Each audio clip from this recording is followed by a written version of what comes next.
পশ্চিমবঙ্গের আশা কর্মীদের অন্নপূর্ণা ভান্ডার বন্ধ করে দেওয়া উচিত। পশ্চিমবঙ্গে যত আইসিডিএস কর্মী আছে তাদের অন্নপূর্ণা ভান্ডার বন্ধ করে দেওয়া উচিত। পশ্চিমবঙ্গে যত মহিলা সিভিক ভলেন্টিয়ার আছে তাদের অন্নপূর্ণা ভান্ডার বন্ধ হওয়া উচিত। পশ্চিমবঙ্গে যত প্যারা টিচার আছে মহিলা তাদের অন্নপূর্ণা ভান্ডার বন্ধ হওয়া উচিত। কেন আমি এই কথা বলছি? যদি কারো মনে দুঃখ লেগে থাকে অবশ্যই আমাকে ক্ষমা দৃষ্টিতে দেখবেন। এই যে 5,000 টাকা করে আজকে বেতন বাড়লো আশা কর্মীদের, আইসিডিএস কর্মীদের, প্যারা টিচারদের, সিভিকদের ইচ্ছা করে বাড়ানো হয়নি। সে কথা মুখ্যমন্ত্রী শুভেন্দু অধিকারী তিনি স্বীকার করলেন যে সিভিকদের আমরা 2,000 বাড়িয়েছি, তাও অনেক। কারণ এরা দুর্নীতি করেছে, কেউ শিক্ষিত না, কারো সাইজ ঠিক নেই, কেউ সিভিকের কাজ করার যোগ্য না, এমনটা তিনি বলেছেন। তবুও আমি বলবো সিভিকের মহিলা যারা আছেন তাদের অন্নপূর্ণা ভান্ডারের দরকার নেই। আজকের এই বেতন বাড়ার আগে দরকার ছিল লক্ষ্মীর ভান্ডার তারা প্রত্যেকেই পেয়েছে, 1,000 টাকা পেয়েছে, তারপরে 1,500, এখন অন্নপূর্ণা ভান্ডার 3,000 টাকা তারা পাবে, তারপরে আবার 5,000 টাকা করে বেতন বাড়লো। এটা ঠিক না। এটা আমার মনে হয়, ব্যক্তিগতভাবে আপনাদের মনে নাও হতে পারে। আপনারা কমেন্ট করে অবশ্যই জানাবেন এবং ভিডিওটি শেয়ার করবেন যে আমাদের রাজ্যে পশ্চিমবঙ্গের সরকার এবারে যে বাজেট পেশ করলো সেই বাজেট যথেষ্ট ভালো বাজেট। সেই বাজেটে সরকারি কর্মচারীরা খুশি, সেই বাজেটে আইসিডিএস কর্মী, আশা কর্মী এরা খুশি, কিন্তু প্যারা টিচার খুশি না। কেন? কারণ প্যারা টিচারদের দাবি ছিল যে আমাদেরকে পার্মানেন্ট করতে হবে। পার্মানেন্ট করলে তাদের বেতন 40-50-এর উপরে যেত, হয়তো 40-এর উপরে যেত। কিন্তু এখন তাদের বেতন কত সেটা কমেন্ট করে জানাবেন। আমি যতটুকু জানি তারা হয়তো কেউ 14,000, কেউ 15,000 পেত, 5,000 বাড়লো, মোটামুটি 19-20,000 বা 21-22 এর মধ্যে থাকবে প্যারা টিচারদের বেতন। আশা কর্মীরা আন্দোলন না করে তাদের বেতন বেড়ে গেল। আগে কত পেত তার সঙ্গে 5,000 প্লাস, 5,000 একবারে বাড়া। এটা কিন্তু কম না। রাজ্য সরকার, বিজেপি সরকার এটা করলো, এর জন্য অসংখ্য ধন্যবাদ। সরকারকে বাহবা দিতেই পারেন, কিন্তু আমি এতটুকু বলবো যারা এই বেতন পাচ্ছেন, যারা পার্মানেন্টলি কাজ করছেন, মাসে মাসে বেতন ঢুকবে, তাদের অন্নপূর্ণা ভান্ডারের কি দরকার? সরকারের টাকা বাঁচুক, সেই টাকা অন্য কোনো মহিলাকে দেওয়া হোক, অন্য কোনো কল্যাণমূলক কাজ করা হোক, জনগণের যেখানে লাভ হবে। সেই টাকা দিয়ে তো লাভ নেই, তারা বেতনও পাচ্ছে, আবার সরকার থেকে অনুদান পাবে। এই জিনিসটাও ঠিক না। বাকি আপনাদের মতামত জানাবেন। কারো হয়তো মতামত অন্য হতে পারে। যারা হয়তো ভিডিও দেখছেন, কেউ হয়তো আশা কর্মী আছেন, কেউ আইসিডিএস কর্মী আছেন, কেউ সিভিক আছেন। হ্যাঁ, সিভিকের বেতন আরো 3,000 বাড়া উচিত ছিল। যখন 5,000 করে সবার বাড়ছে, সিভিকের বাড়া উচিত ছিল। কারণ সিভিক যদি অশিক্ষিত হয়, বকলম হয়, তাহলে এরকম বকলম অনেক আশা কর্মীও হতে পারে, এটা আমার অনুমান। আর এমনও কিছু প্যারা টিচার আছে, তারা সেই আমলে প্যারা টিচার মানে চাকরি করেছে, যারা হয়তো নিজেদের 5-6 ক্লাসে তারা ফেল করেছে, এরকম অনেক আছে। তারা হয়তো সেই লেভেলের যোগ্য না, টিকটিকিও ঠিকঠিক করছে। যাই হোক বন্ধুগণ, দুর্নীতি সব জায়গায়। যদি সিভিক ভলেন্টিয়ার ঢোকানোতে, তাদেরকে কাজ দেওয়াতে দুর্নীতি হয়ে থাকে, যেমনটা মুখ্যমন্ত্রী বলেছে, সেটা আশা কর্মী তো হয়েছে, সেটা আইসিডিএস কর্মী তো হয়েছে, সেটা হয়েছে আপনার ওই প্যারা টিচারে। কারণ যখন যে রাজনৈতিক দল ক্ষমতায় ছিল, তাদের আশেপাশের ক্লোজ কাছের মানুষ তাদেরকেই চেষ্টা করেছে চাকরি দেওয়ার। তো বাকি আপনাদের মতামত জানাবেন। আপনাদের মতে এই আশা কর্মী, আইসিডিএস কর্মী, সিভিক ভলেন্টিয়ার মহিলারা, প্যারা টিচার মহিলারা, এদের কি অন্নপূর্ণা ভান্ডার পাওয়ার দরকার আছে?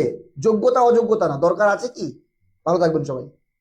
পশ্চিমবঙ্গের আশা কর্মীদের অন্নপূর্ণা ভান্ডার বন্ধ করে দেওয়া উচিত। পশ্চিমবঙ্গে যত আইসিডিএস কর্মী আছে তাদের অন্নপূর্ণা ভান্ডার বন্ধ করে দেওয়া উচিত। পশ্চিমবঙ্গে যত মহিলা সিভিক ভলেন্টিয়ার আছে তাদের অন্নপূর্ণা ভান্ডার বন্ধ হওয়া উচিত। পশ্চিমবঙ্গে যত প্যারা টিচার আছে মহিলা, তাদের অন্নপূর্ণা ভান্ডার বন্ধ হওয়া উচিত। কেন আমি এই কথা বলছি? যদি কারো মনে দুঃখ লেগে থাকে অবশ্যই আমাকে ক্ষমা দৃষ্টিতে দেখবেন। এই যে 5,000 টাকা করে আজকে বেতন বাড়লো আশা কর্মীদের, আইসিডিএস কর্মীদের, প্যারা টিচারদের, সিভিকদের ইচ্ছা করে বাড়ানো হয়নি। সে কথা মুখ্যমন্ত্রী শুভেন্দু অধিকারী তিনি স্বীকার করলেন যে সিভিকদের আমরা 2,000 বাড়িয়েছি, তাও অনেক। কারণ এরা দুর্নীতি করেছে, কেউ শিক্ষিত না, কারো সাইজ ঠিক নেই, কেউ সিভিকের কাজ করার যোগ্য না, এমনটা তিনি বলেছেন। তবুও আমি বলবো সিভিকের মহিলা যারা আছেন তাদের অন্নপূর্ণা ভান্ডারের দরকার নেই। আজকের এই বেতন বাড়ার আগে দরকার ছিল লক্ষ্মীর ভান্ডার তারা প্রত্যেকেই পেয়েছে, 1000 টাকা পেয়েছে, তারপরে 1500, এখন অন্নপূর্ণা ভান্ডার 3000 টাকা তারা পাবে, তারপরে আবার 5000 টাকা করে বেতন বাড়লো। এটা ঠিক না। এটা আমার মনে হয়, ব্যক্তিগতভাবে আপনাদের মনে নাও হতে পারে, আপনারা কমেন্ট করে অবশ্যই জানাবেন এবং ভিডিওটি শেয়ার করবেন যে আমাদের রাজ্যে পশ্চিমবঙ্গের সরকার এবারে যে বাজেট পেশ করলো সেই বাজেট যথেষ্ট ভালো বাজেট। সেই বাজেটে সরকারি কর্মচারীরা খুশি, সেই বাজেটে আইসিডিএস কর্মী, আশা কর্মী এরা খুশি, কিন্তু প্যারা টিচার খুশি না। কেন? কারণ প্যারা টিচারদের দাবি ছিল যে আমাদেরকে পার্মানেন্ট করতে হবে, পার্মানেন্ট করলে তাদের বেতন 40-50-এর উপরে যেত, হয়তো 40-এর উপরে যেত, কিন্তু এখন তাদের বেতন কত সেটা কমেন্ট করে জানাবেন। আমি যতটুকু জানি তারা হয়তো কেউ 14,000, কেউ 15,000 পেত, 5,000 বাড়লো, মোটামুটি 19-20,000 বা 21-22 এর মধ্যে থাকবে প্যারা টিচারদের বেতন। আশা কর্মীরা আন্দোলন না করে তাদের বেতন বেড়ে গেল। আগে কত পেত তার সঙ্গে 5,000 প্লাস, 5,000 একবারে বাড়া, এটা কিন্তু কম না। রাজ্য সরকার, বিজেপি সরকার এটা করলো, এর জন্য অসংখ্য ধন্যবাদ। সরকারকে বাহবা দিতেই পারেন, কিন্তু আমি এতটুকু বলবো যারা এই বেতন পাচ্ছেন, যারা পার্মানেন্টলি কাজ করছেন, মাসে মাসে বেতন ঢুকবে, তাদের অন্নপূর্ণা ভান্ডারের কি দরকার?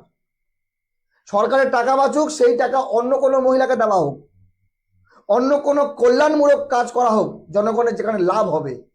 সেই টাকা দিয়ে তো লাভ নেই, তারা বেতনও পাচ্ছে, আবার সরকার থেকে অনুদান পাবে, এই জিনিসটাও ঠিক না। বাকি আপনাদের মতামত জানাবেন, কারো হয়তো মতামত অন্য হতে পারে।